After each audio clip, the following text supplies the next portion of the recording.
El curso se llama Instrumentación y bueno, ¿para qué nos sirve la instrumentación? Dice, los procesos industriales exigen el control de la fabricación de los diversos productos obtenidos. Los procesos son muy variados y abarcan mucho tipo de productos. O sea, el que ustedes me digan, un jabón, un shampoo, una crema, un lápiz labial, un perfume, todo eso tiene que ver con procesos, ¿sí?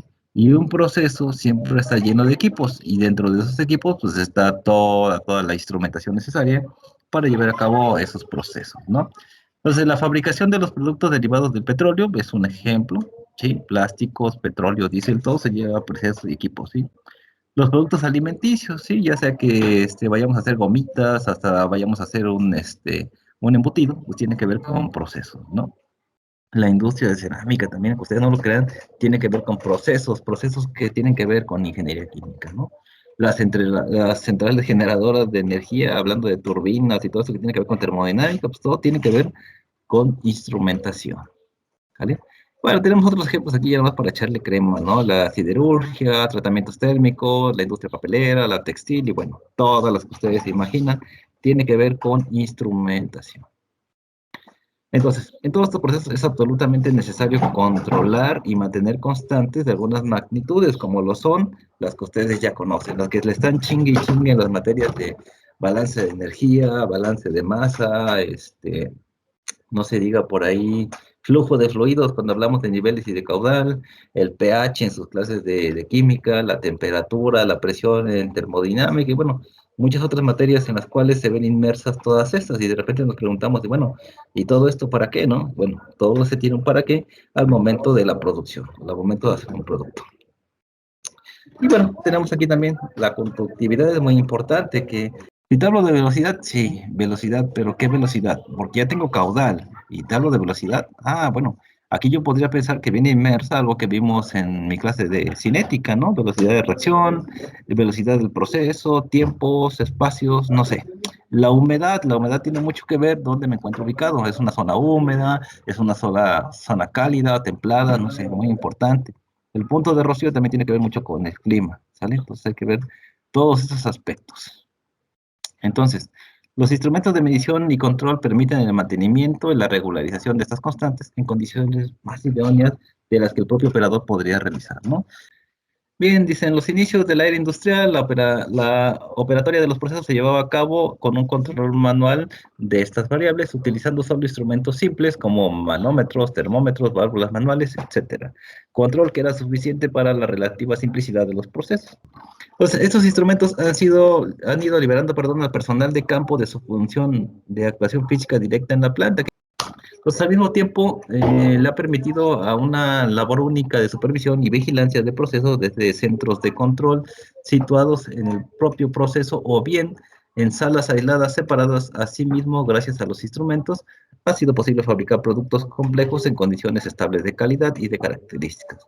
Condiciones que el operativo, el operario, le serían muy imposibles o difíciles de conseguir, realizando exclusivamente un control manual. Entonces, a veces queremos ciertas circunstancias, ciertas eficiencias o ciertas calidades que obviamente en el perfil humano pues no se pueden hacer, ¿no? Y una vez que lo hacemos automatizado, pues bueno, esto lo pueden hacer las máquinas sin necesidad de que estemos nosotros manipulando, ¿no? Entonces, la optimización de procesos hace que la instrumentación de conjunto de herramientas que sirven para la medición, la conversión o la transmisión de las variables, pues bueno, estas variables ya sabemos que pueden ser físicas o químicas, ¿sí? Necesarias para iniciar, desarrollar y controlar las variables de etapas que involucran a los yacimientos, considerando que la instrumentación es usada en operaciones de planta. O sea, la instrumentación siempre va a ser usada. Y cuando hablo de instrumentación me refiero a tuberías, válvulas, sensores, actuadores, etc. cosas, un montón de equipos. ¿Vale? Bien, entonces todos los instrumentos tienen la particularidad de conocer qué está pasando en un determinado proceso. Por otro lado, los instrumentos liberan al operador, liberan entre comillas, de las acciones manuales que realizaban en los procesos industriales. Entonces, la instrumentación y control de procesos es una especialidad de la ingeniería que combina distintas ramas, entre las que se detectan, pues bueno, las que ya ustedes conocen, sistemas de control, automatización, ¿no? Informática. ¿No? Bueno, Su principal aplicación y propósito es el análisis, el diseño, automatización, perdón, de procesos de manufactura en áreas industriales. Siempre ese es el fin, ¿no? Hacer que todo sea automático, funcione con respecto al plan y que esté funcionando las 24 horas, ¿no? Que no tenga descanso. Ese es el chiste de la parte automatizada y de control, que todo esté trabajando sin descanso, algo que no puede hacer, pues, el operador, ¿no? Y tenemos áreas donde se puede o donde se ejecuta parte de esta metodología, que es en la parte de petróleo y gas, en la generación de energía eléctrica, entre otras, ¿no? Sobre todo esto de aquí es mejor hacerlo de manera automática. Bueno, entonces, dentro de las acciones que hace el ingeniero, pues un ingeniero participa en el desarrollo de las hojas de especificaciones técnicas de los instrumentos que integran los lazos de control, conocidos como PFD y PID, o sea, diagramas de flujo de proceso y diagramas de tubería y de flujo, ¿no? Entonces, todos los que se usan, ¿no? Entonces, una revisión de los planos de tubería e instrumentación, desarrollo de lógica de control, puede ser del tipo electrónica, neumática o hidráulica. Entonces, depende de estos diferentes manuales. Y lo complicado luego de estos, no tanto es saber hacerlos, sino poder leerlos. Cuando nosotros llegamos a una empresa, lo que hacen es darnos una hoja técnica, ya sea un PFD, que es un diagrama de flujo de proceso, o un PID, que es un diagrama completamente diferente, el PID del PFD. El PFD es un diagrama como los han hecho en sus clases de balance de masa, pongo una línea, pongo mi equipo, pongo otra raya, pongo otro equipo y así me voy. El PID sí te pone ahí los diferentes materiales que necesitas, los instrumentos, las válvulas, etc., que necesitas para hacer diagramas, ¿no? Entonces, pues vamos a ver, dentro de la manera general que ya hablamos de lo que es instrumentación, algunos conceptos básicos principales para el curso de instrumentación, ¿sale? Entonces tenemos que la instrumentación ha permitido el avance tecnológico actual como la automatización de los procesos industriales y que la actualización es solo posible a través de elementos que puedan sensar o transmitir lo que sucede en el ambiente, para luego tomar una acción de control preprogramada que actúe sobre el sistema para obtener un resultado previsto. O sea, todo automatizado. Aunque aún así, aunque esté automatizado, hay veces que estos programas, pues con el uso o por el tiempo que tienen, pues llega un tiempo en el que llegan a fallar, ¿no? Y una vez que fallan, si no tenemos un operador que haga una acción correctiva, pues ahí es donde está el problema y ahí es donde entramos nosotros hoy en día, en la parte, pues de revisar que estos sistemas automatizados estén funcionando de acuerdo al plan. Entonces, los instrumentos pueden ser simples como transmisores, válvulas, sensores, y pueden ser complejos como controladores, analizadores y amortiguadores. Son diferentes tipos de equipos los que hay, pero bueno.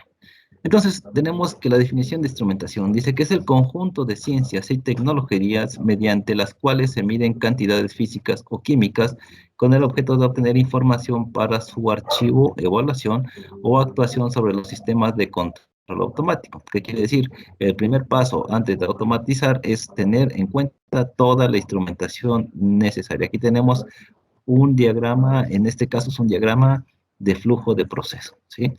¿Por qué es un diagrama de flujo de procesos? Porque aquí no tengo la especificación de mis válvulas, no estoy viendo aquí si hay una señal eléctrica, una señal neumática, simplemente estoy viendo estos cuadritos, las etiquetas que me está dando el PFD, y bueno, aquí tenemos un intercambiador, un tanque, y bla, bla, bla, bla, todo lo demás que necesita. Y aquí tenemos un cuadrito o una tablita de especificaciones, donde aquí tenemos la bomba 001, esta es una bomba, perdón, pensé que era un intercambiador, es una bomba, este diagrama no es el correcto, está mal para expresar esto como una bomba, por lo general es ponerle una especie de Z aquí, o bueno, otras formas que veremos más adelante, ¿no? O sea, ver aquí un triangulito, aquí con una esferita, un triángulo y una esferita, eso es una bomba. Esto parecía de entrada un intercambiador de calor, entonces está mal hecho este diagrama. Y bueno, muchas cosas más que van a empezar a ver en el resto del curso. Pero bueno, más o menos es así como vamos a ir viendo algunos diagramas y como ustedes tendrán que entregar algunos de estos diagramas. ¿Sale? Bien. Entonces tenemos aquí los sistemas de medición. Sabemos que son conjuntos de elementos que forman un instrumento capaz de medir una variable o una señal. Este es un instrumento que puede tomar un dato de medición. Este también puede tomar un dato de medición, simplemente que este toma mediciones de temperatura y esto simplemente de distancia o de altura. Así esta parte de acá. Tenemos también lo que es la señal. La señal es aquella muestra física que puede ser medida, ya sea variable o constante en el tiempo. Eso es una señal, ¿sí? Aquí pues unos ejemplitos medios burdos, nada más para desviar la atención, pero la señal es una muestra física que puede ser medida ya sea variable o constante con el tiempo, ¿vale? Bien, los indicadores poseen una escala para expresar la equivalencia de los datos al operativo y pueden ser manométricos o tensiómetros, entre otros. Tenemos aquí un manométrico que mide la presión en bares y tenemos aquí un tensiómetro. Si no alcanzo a ver bien un poquito las unidades acá, pero bueno, este es un tensiómetro, ¿sale? Manómetro y tensiómetro. Ahí está. El transmisor, bueno, en el campo de la instrumentación y control, es un equipo que emite una señal, código o mensaje a través de un medio que está conectado al sensor mediante conductores eléctricos. Aquí, mira, aquí por ejemplo tenemos un transmisor de temperatura. Aquí me está diciendo 135.7 en el sensor 1. ¿Vale? Aquí tenemos otro, pero este transmisor es un transmisor de presión. Aquí vemos las unidades, kilogramos sobre centímetro cuadrado. Estas son unidades de presión. Entonces, este de aquí es un transmisor de presión. Tiene más o menos esta forma, ¿vale? También tenemos los controladores. ¿Qué es un controlador? Bueno, es aquel instrumento que compara el valor medido con el valor deseado.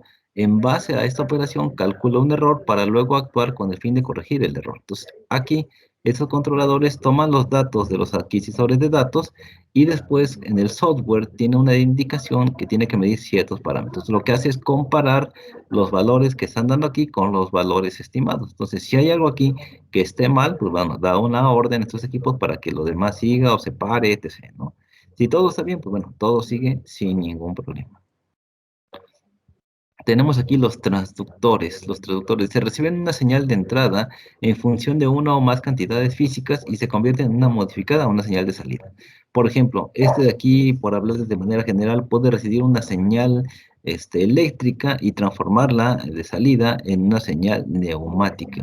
Eso lo vamos a ver más adelante para que vean qué cosa es señal eléctrica, neumática, lo vamos a ver más adelante. Por lo general, las válvulas se mueven por señales hidráulicas, ¿vale? Pero vamos a ver.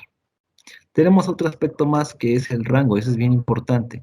Se define como el intervalo comprendido entre el valor mínimo y el valor máximo que el instrumento puede medir, transmitir o indicar. Valor mínimo y valor máximo, ¿sí? Entonces ahí está un rango de medición. En este caso puede ser aquí que son, déjenme ver, pareciera que son Kelvin, me parece por ahí. Bueno, es un rango de medición, va desde cierto valor hasta cierto valor, ¿sí? Depende del equipo. Bueno, tenemos también la linealidad. Por lo general nosotros como ingenieros químicos siempre nos dicen en las clases, en todas, ¿no?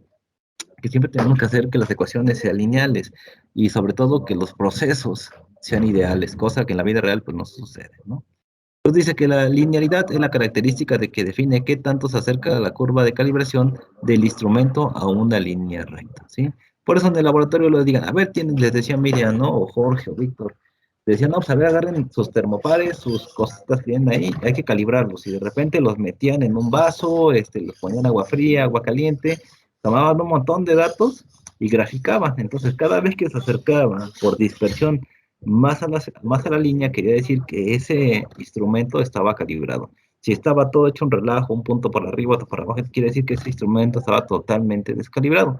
Y el problema, por ejemplo, en el que tenemos en el Laboratorio de Ingeniería Química 2, me parece, cuando calibramos los termopares, pues sucede que de repente metemos 3, 4 termopares y 3 están bien y realmente uno es el que está fallando.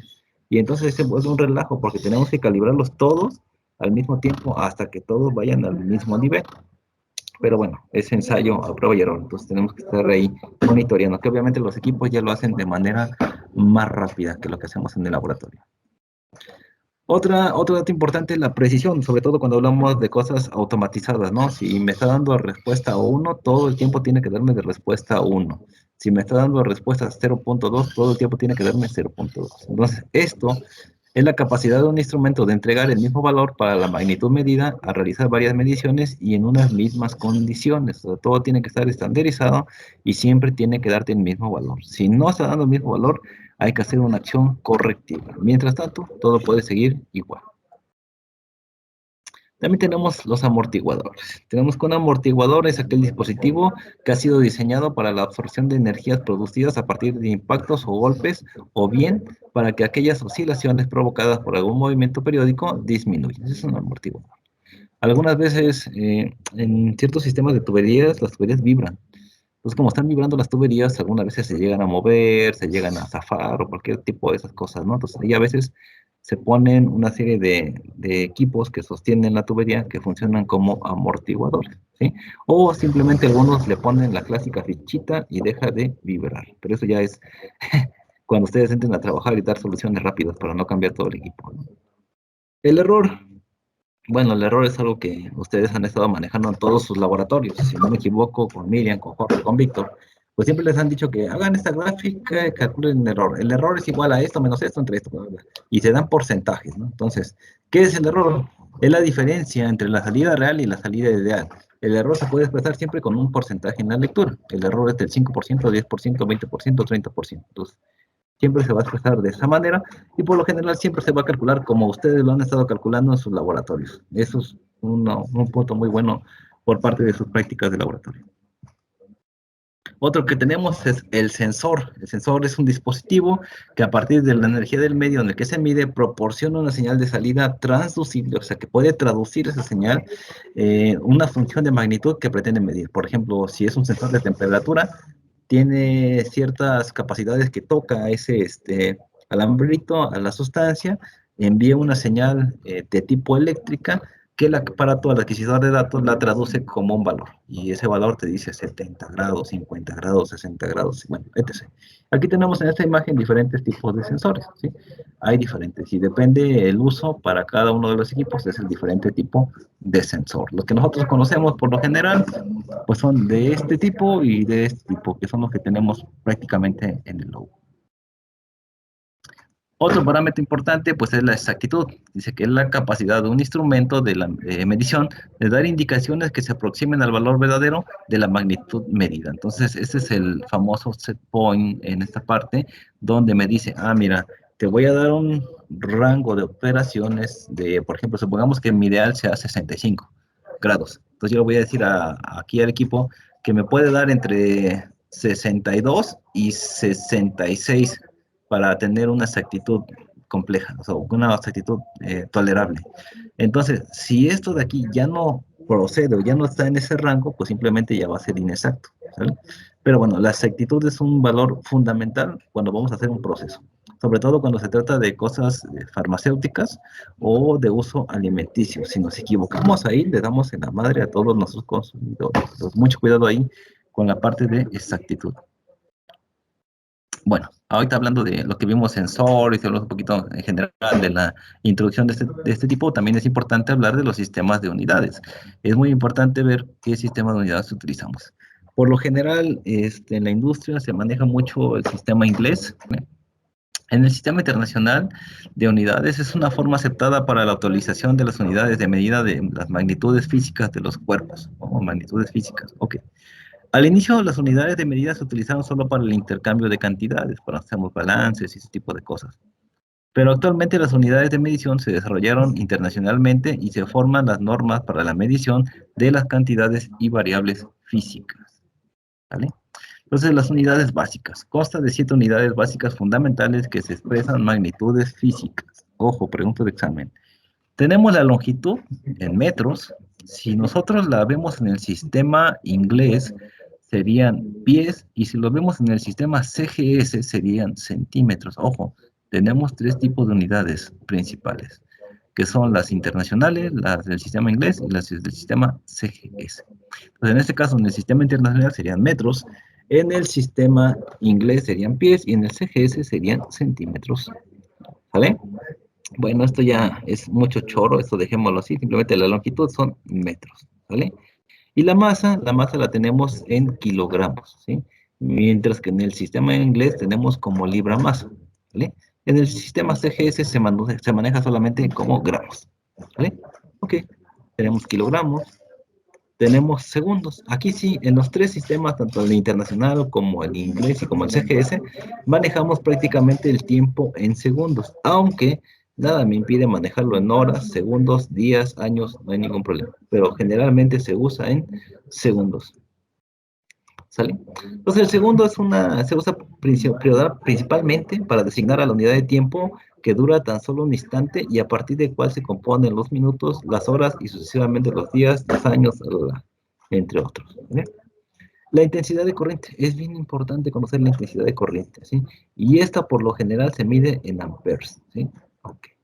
Bien, es la unidad de intensidad de corriente eléctrica que corresponde al paso de un coulomb a un columbio por segundo. Esto ya se deben de acordar que Victoria es igual a Reina de Inglaterra, entre otras ecuaciones más que tienen que ver con corriente. ¿Eh? La temperatura, por lo general, en las empresas manejamos la temperatura en valores absolutos, en este caso kelvins, aunque si me hablas de temperatura, las más exactas son los grados Rankine, y los grados Rankine casi no se ocupan, o son Celsius, o los gringos usan Fahrenheit, o simplemente usamos los grados Kelvin. Entonces, ahí está, ¿sí? Bien. Y también tenemos cantidad de sustancias, es bien importante. El número de moles que estamos nosotros trabajando por cada frecuencia, por cada hora que estamos mandando a nuestro proceso, ¿sí? Generalmente la usamos en moles. Eso siempre va a ser en moles. Entonces, la cantidad de unidades elementales, que son átomos, moléculas o iones, entre otros, en un sistema material. Y bueno, tenemos por último la intensidad luminosa o candela. ¿Por qué es importante la intensidad luminosa o candela? Hay muchos procesos que son sensibles a la luz. Entonces, si yo pongo un proceso que ya me quedó bien fregón, bien chido, y al final lo vacío o lo saco de mi reactor y lo expongo a la luz, y entonces si lo dejé 2 minutos, 3 minutos, esto tuvo una consecuencia en mi reacción, y mi reacción ya no va a ser la reacción, la reacción que yo necesito. ¿Por qué? Porque era fotosensible, ¿no? Entonces, la intensidad luminosa es una dirección dada correspondiente a una energía de una fuente que emite una reacción monocrática monocromática, perdón, de frecuencia, ¿sí? Entonces es muy importante también tener en cuenta que muchos productos son sensibles a la luz o al calor, que es lo que quiere decir con la candela, ¿vale? Y entonces, resumiendo todo esto, tenemos que las unidades básicas son magnitud, en este caso sería longitud, masa, tiempo, intensidad eléctrica, intensidad luminosa, temperatura y cantidad de sustancia. Son las materias que son las más importantes en todo proceso. Según nosotros eran 7. Vamos a ver. Tenemos 1, 2, 3, 4, 5, 6, 7. Esas son las más importantes en todos los procesos. Ojo, podría ser pregunta de examen. ¿Cuáles son las unidades básicas en todos los procesos? Longitud, masa, tiempo, intensidad eléctrica, luminosa, temperatura y cantidad de sustancia. Listo. Ojo ahí, vayan haciendo notas o vayan poniendo por ahí notitas de lo que vamos viendo en clase. Entonces, chicos, sería todo por hoy. También para no aburrirlos, váyanse a comer si no han comido, vayan a hacer su tarea que ya les dejaron. Y nos estamos viendo la próxima clase, chavos. Tengan ustedes bonita tarde, un gusto estar con ustedes. Nos vemos la próxima.